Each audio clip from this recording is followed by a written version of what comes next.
नमस्कार दोस्तों, आप सुबह उठते हैं और आपको दो बड़ी और धमाकेदार खबरें मिलती हैं। खबर नंबर एक, अखबार के कई पन्नों पर आप देख रहे होंगे कि 7 में से 4 सीटों पर इंडिया गठबंधन की जीत, जो भविष्य की राजनीति की ओर इशारा कर रही है। यह ना भूलें, इसमें एक पश्चिम बंगाल की वो सीट थी जिस पर बीजेपी का कब्जा था। उत्तर प्रदेश की घोसी विधानसभा सीट बेशक इससे पहले समाजवादी पार्टी की रही हो, मगर यह ना भूले समाजवादी पार्टी का प्रत्याशी भाजपा में आ गया था और बीजेपी ने पूरा दमखम, अमित शाह ने पूरा दमखम लगा दिया था। और खबर नंबर 2, चंद्रबाबू नायडू, उनकी गिरफ्तारी होती है स्किल डेवलपमेंट मामले में सीआईडी द्वारा। यह भी भविष्य की राजनीति की ओर इशारा कर रहा है। मगर सबसे पहले दोस्तों, मैं बात करना चाहूंगा इस खबर की जो आपके स्क्रीन पर है। इंडिया गठबंधन को 7 में से 4 सीटों पर जीत मिली है और सबकी निगाह घोसी विधानसभा सीट पर। जैसा कि आप जानते हैं दोस्तों, सुधाकर सिंह ने, जो कि समाजवादी पार्टी के प्रत्याशी थे, उन्होंने दारा सिंह को, जो कि भाजपा के प्रत्याशी थे, उन्हें जबरदस्त तरीके से हराया। जितने भी राउंड गिनती चली, दारा सिंह एक भी राउंड में आगे ना हो पाए और सुधाकर सिंह ने उन्हें पछाड़ दिया। मगर आपको एक बात पर गौर करना पड़ेगा दोस्तों कि दारा सिंह दरअसल बीजेपी में आए कैसे। थोड़ा मैं आपको पीछे लेकर चलना चाहता हूं। मध्य प्रदेश और महाराष्ट्र। मध्य प्रदेश में ज्योतिरादित्य सिंधिया और महाराष्ट्र में एकनाथ शिंदे, दोनों पार्टियां छोड़कर आते हैं और वहां पर तख्ता पलट हो जाता है। ज्योतिरादित्य सिंधिया करीब 22 विधायकों के साथ छोड़ते हैं। परिणाम आपके सामने है। चुनी हुई सरकार जो है वो गिर जाती है कमलनाथ की, कांग्रेस की। उसी तरह से महाराष्ट्र में एजेंसीज के डर से एकनाथ शिंदे और उनके साथ शिवसेना जो है वो भाजपा की गोद में जाकर बैठ जाती है। नतीजा आपके सामने। अब महाराष्ट्र में सत्ता किसकी है? भाजपा गठबंधन की, जहां एकनाथ शिंदे उनके मुख्यमंत्री हैं। और बात वहां नहीं रुकी। यही हुआ एनसीपी के अंदर, जब अजीत पवार सत्ता के लालच में आकर भाजपा की गोद में बैठ जाते हैं और डिप्टी चीफ मिनिस्टर बना दिए जाते हैं। अब गौर कीजिए दारा सिंह पर। दोस्तों, दारा सिंह के साथ साथ आपको इस शख्स पर भी गौर करना पड़ेगा, ओम प्रकाश राजभर। होता क्या है दोस्तों, कुछ ही दिनों पहले दारा सिंह और ओम प्रकाश राजभर दोनों समाजवादी पार्टी का साथ छोड़कर, हालांकि ओम प्रकाश राजभर समाजवादी पार्टी में नहीं थे, वो सुहेलदेव पार्टी में थे और समाजवादी पार्टी के साथ थे। दोनों जो है वो भाजपा में आ जाते हैं और दारा सिंह और ओम प्रकाश राजभर को भाजपा में लाने के लिए जो सबसे बड़ा किरदार है ना, वो अमित शाह का होता है। क्योंकि दारा सिंह की मुलाकात होती है अमित शाह के साथ। यही नहीं, ओम प्रकाश राजभर के बारे में भी लगातार खबरें आ रही थी कि ओम प्रकाश राजभर ने भी अमित शाह से मुलाकात की थी। और जैसे ही दारा सिंह की मुलाकात अमित शाह से होती है, वो समाजवादी पार्टी छोड़ देते हैं। घोसी विधानसभा सीट खाली हो जाती है और न सिर्फ छोड़ते हैं बल्कि अखिलेश यादव को पानी पी पी कर गालियां देते हैं। ये कुछ सुना सुना नहीं लग रहा आपको? आपको ऐसा नहीं लग रहा कि मध्य प्रदेश का जो तजुर्बा है वो यहां पर दोहराया गया है? और बात यहां नहीं रुकती है, याद कीजिएगा, जब ज्योतिरादित्य सिंधिया ने मध्य प्रदेश में कांग्रेस की सरकार गिरा दी थी तो उसके परिणाम में उन्हें क्या मिला? उन्हें राज्यसभा की सीट मिली और मंत्री पद मिला। दारा सिंह को भी यही वादा किया गया। ओम प्रकाश राजभर को भी यही वादा किया गया। यह कहा गया कि आप आइए, चुनाव जीतिए और आपको हम मंत्री पद भी देंगे और विधायक तो आप रहेंगे ही। मगर यहां पर एक ट्विस्ट था दोस्तों। मुख्यमंत्री आदित्यनाथ इससे बिल्कुल भी खुश नहीं थे। वो नहीं चाहते थे कि ओम प्रकाश राजभर भाजपा में आए या भाजपा गठबंधन में शामिल हो या फिर दारा सिंह भी घोसी से विधानसभा चुनाव लड़े। ऐसी खबरें प्लांट की गईं। इसके मायने क्या है दोस्तों, कुछ देर बाद मैं आपको बतलाऊंगा, मगर पहले हम बात करेंगे घोसी विधानसभा सीट की। हुआ क्या कि पहले तो सीधा मुकाबला हुआ जिसमें दारा सिंह और सुधाकर सिंह के बीच मुकाबला हो रहा था। मगर जैसे जैसे चुनावों के हम अंतिम चरण में घुसे, तब भाजपा को यह आभास हो गया कि दारा सिंह के बल पर चुनाव नहीं जीतने वाले। यहां तक कि भाजपा से जुड़े राजनीतिक विश्लेषक भी लगातार बता रहे थे कि यह जीत आसान नहीं होने वाली है, आपको रणनीति बदलनी पड़ेगी। और फिर आखिरी कुछ दिनों में भाजपा के नेतृत्व की बात की जाने लगी, यानी कि प्रधानमंत्री नरेंद्र मोदी, मुख्यमंत्री आदित्यनाथ, इन तमाम लोगों की बात होने लगी। मुख्यमंत्री आदित्यनाथ भी पहुंचे चुनावी रैलियों को संबोधित करने, मगर दूसरी तरफ अखिलेश यादव पूरी तरह से फोकस्ड होकर घोसी में चुनाव लड़ रहे थे। उन्हें करारा झटका मिला था जब ओम प्रकाश राजभर ने उनका साथ छोड़ दिया था राजनीतिक स्वार्थों के चलते। क्योंकि ये ना भूलें, जब ओम प्रकाश राजभर समाजवादी पार्टी के साथ थे, तब पानी पी पी कर प्रधानमंत्री को गाली दिया करते थे, मगर वो तमाम चीजें भूलकर वो भाजपा की गोद में जाकर बैठ गए, उनके वॉशिंग मशीन में जा घुसे। क्या क्या नहीं कहा था, याद है आपको ओम प्रकाश राजभर ने प्रधानमंत्री के बारे में, मगर बावजूद इसके वो भाजपा में जाकर शामिल हो गए, या कम से कम उनके गठबंधन में शामिल हो गए। तो यहां पर मुकाबला साफ था। एक तरफ अखिलेश यादव और शिवपाल यादव कंधे से कंधा मिलाकर घोसी विधानसभा का चुनाव लड़ रहे थे, और दूसरी तरफ दारा सिंह बात कर रहे थे प्रधानमंत्री नरेंद्र मोदी, मुख्यमंत्री आदित्यनाथ की। मुख्यमंत्री आदित्यनाथ भी मैदान में उतर गए, मगर ये सब के बावजूद उन्हें जीत हासिल नहीं हुई। यहां तक कि ओम प्रकाश राजभर ने भी अपनी पूरी ताकत लगा दी थी, क्योंकि मैं आपको याद दिलाना चाहूंगा, घोसी जो है वो उत्तर प्रदेश के पूर्वांचल में आता है, जो ओम प्रकाश राजभर के दबदबे वाला इलाका है। इसलिए सब कह रहे थे कि भाई घोसी में बहुत आसानी से जीत मिल जाएगी, मगर ये हुआ नहीं। उन्हें हार का सामना करना पड़ा। मीडिया ये भी खबरें प्लांट कर रही है कि जिस तरह से मुख्यमंत्री आदित्यनाथ 2018 में गोरखपुर लोकसभा सीट में उम्मीदवार के चयन से खुश नहीं थे, उसी तरह से इस बार भी वो घोसी में खुश नहीं थे, और इसीलिए भाजपा को हार का सामना करना पड़ा। क्या यह बात सही है? इस पर हम गौर करेंगे, मगर आपको गौर करना पड़ेगा दोस्तों कि इस मुद्दे पर अखिलेश यादव क्या कह रहे हैं, क्योंकि उनका एक एक शब्द काफी मायने रखता है दोस्तों। और यही नहीं, इस जीत के लिए उन्होंने श्रेय सिर्फ समाजवादी पार्टी को नहीं दिया है, उन्होंने श्रेय इंडिया को दिया है, विपक्ष के गठबंधन इंडिया को। मैं चाहूंगा कि आप अखिलेश यादव के एक एक शब्द पर गौर करें। अखिलेश यादव दरअसल कह क्या रहे हैं, लंबा चौड़ा है, मगर एक एक बिंदु पर गौर कीजिएगा। घोसी की जनता व विजयी प्रत्याशी श्री सुधाकर सिंह जी को अनंत बधाई एवं घोसी के सुनहरे भविष्य की शुभकामनाएं। अब एक एक पंक्ति पर गौर कीजिए जो यहां पर अखिलेश यादव कह रहे हैं दोस्तों।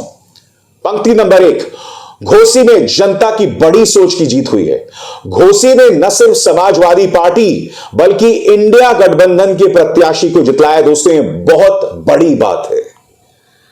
अक्सर कहा जा रहा था कि अखिलेश यादव जो हैं वो अपने निजी स्वार्थों के चलते गठबंधन का हिस्सा सही मायने में नहीं हो पा रहे थे, मगर यहां पर वो श्रेय किसी और को नहीं, इंडिया गठबंधन को दे रहे हैं। जिसका अर्थ क्या हुआ, यह भविष्य के लिए एक बहुत बड़ा इशारा है।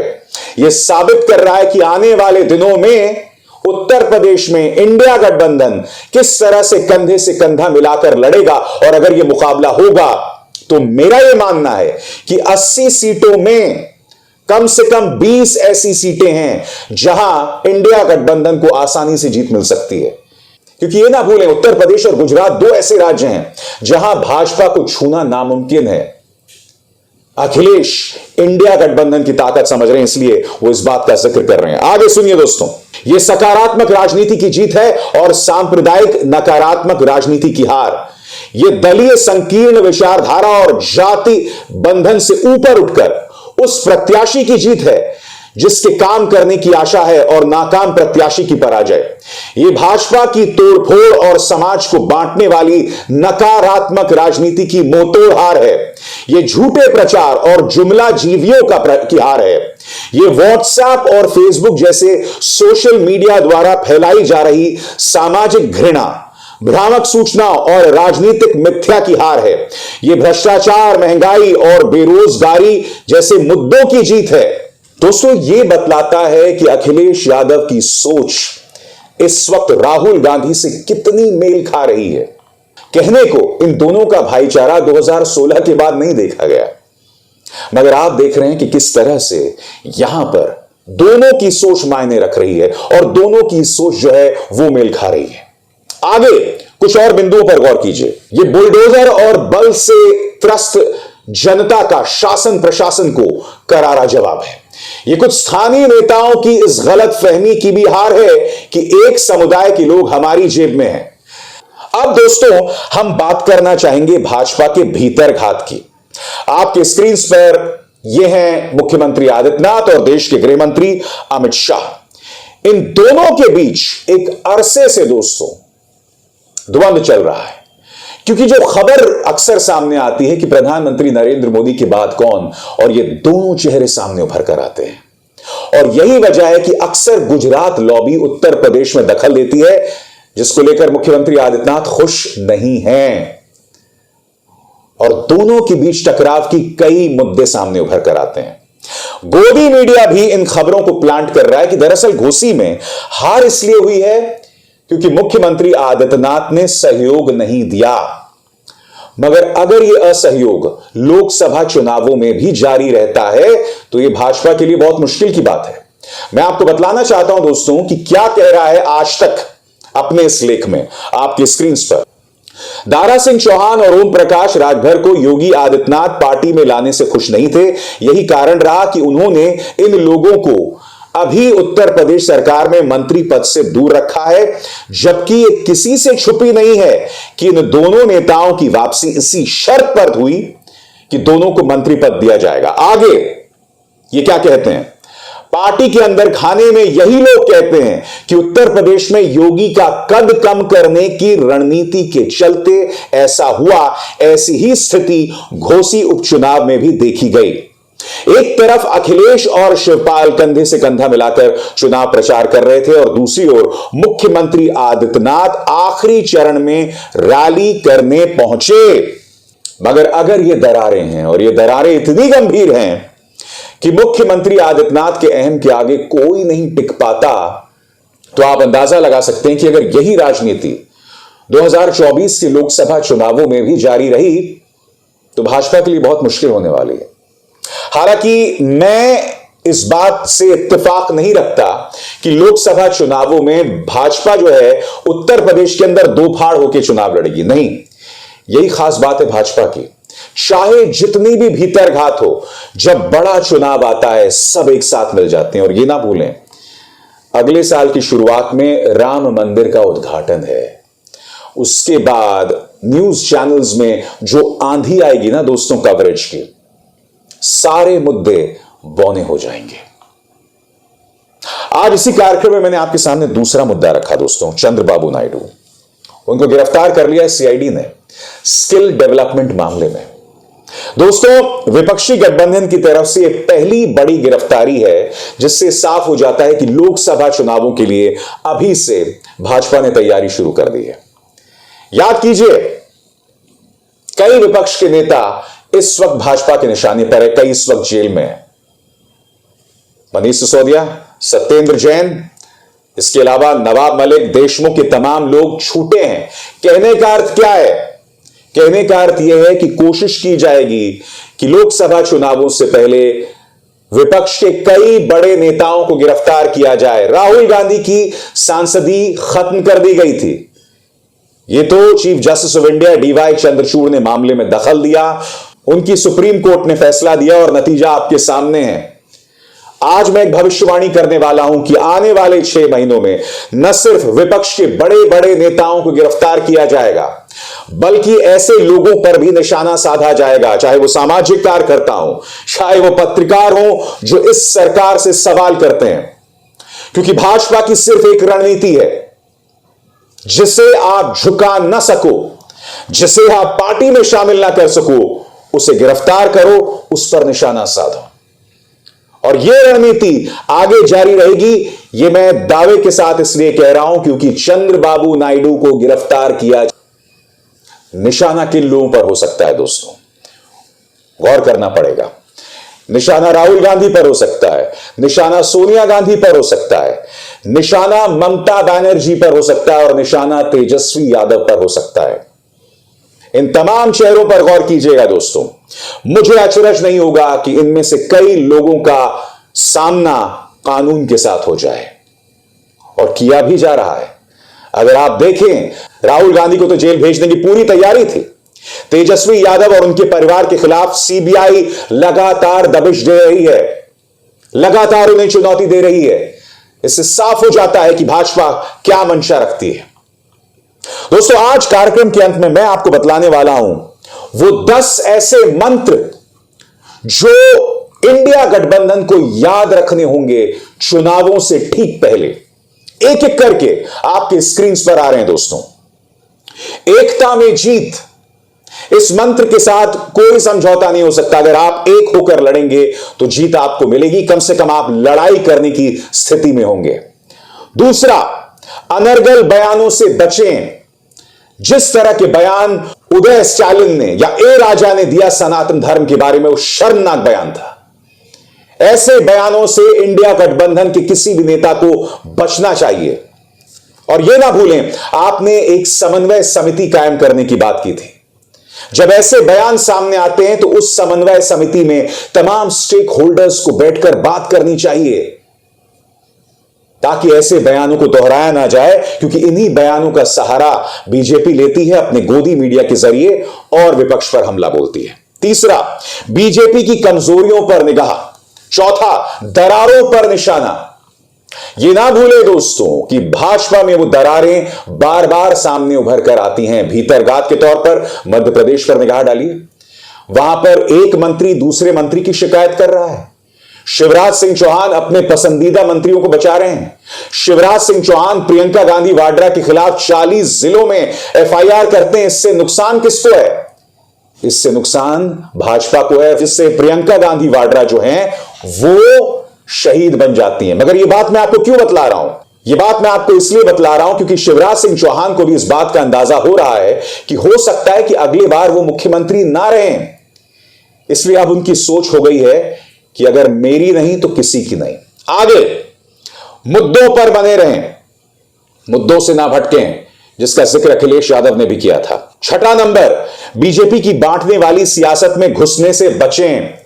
जैसे मैंने कहा था, जिस तरह से आपने सनातन धर्म पर वो शर्मनाक बयान दिया था डीएमके के नेताओं ने, बीजेपी को सहानुभूति राग ना अलापने दें, एक्सपोज करें। यह बात मैं क्यों कह रहा हूं दोस्तों? प्रधानमंत्री क्या कहते हैं कि मुझे गाली दी जाती है, जबकि आप भी जानते हैं दोस्तों, और मैंने इसी मंच पर आपको बताया था कि राहुल गांधी और प्रियंका गांधी के रिश्तों पर शर्मनाक बयान दिया था भाजपा ने। क्या इस भाजपा को सहानुभूति राग अलापने का हक है? जब आप विपक्ष के परिवारों तक पर हमला बोलते हैं, राहुल गांधी पर अश्लील हमले करने की तमाम हदों को आपने पार कर दिया है। इसके बाद दोस्तों, बीजेपी हर राज्य में 2 खेमों में बटी हुई है, उसका फायदा उठाइए। उत्तर प्रदेश के घोसी में आप देख चुके हैं, कम से कम गोदी मीडिया दावा कर रहा है, अगर मुख्यमंत्री आदित्यनाथ और अमित शाह में दरारें बढ़ जाती हैं तो इसका सीधा असर लोकसभा चुनावों पर पड़ सकता है। मगर याद कीजिएगा, मैंने एक और बात कही थी, उस पर भी गौर किया जाए। जनता में बार बार एजेंसियों के दुरुपयोग का मुद्दा उठाएं। चंद्रबाबू नायडू की गिरफ्तारी, आम आदमी पार्टी के नेताओं की गिरफ्तारी, राहुल सोनिया पर दबिश, ऐसे में क्या भाजपा को वाकई सिंपैथी फैक्टर की बात करने का कोई भी हक है? और आखिरी मुद्दा, गोदी मीडिया पर प्रहार जारी रखें, एक्सपोज करते रहें, बॉयकॉट करते रहें। बॉयकॉट कीजिए, बहुत जरूरी है। 2 बातें नहीं हो सकती हैं। गोदी मीडिया के रेवेन्यू मॉडल पर हमला कीजिए। अपने तमाम राज्यों से कहिए जहां आपकी सरकारें हैं कि गोदी मीडिया को 1 पैसा ना दे। जिस तरह की फाइनेंसिंग एएनआई को राजस्थान छत्तीसगढ़ करता है, क्यों करती है कांग्रेस की सरकारें? क्यों अरविंद केजरीवाल की सरकारें जो हैं वो गोदी मीडिया में विज्ञापन देती हैं? इससे बचना होगा। क्यों छत्तीसगढ़ की सरकार सुदर्शन न्यूज जैसे नफरती चैनल में विज्ञापन दिया करती थी। ये मुद्दे हैं जिन पर गौर करने की जरूरत है। सियासत बहुत दिलचस्प हो रही है दोस्तों, और घोसी ही नहीं बल्कि 7 में से 4 सीटों में इंडिया की जीत यह बात प्रमाणित कर रही है। अब विशाल शर्मा को दीजिए इजाजत। नमस्कार।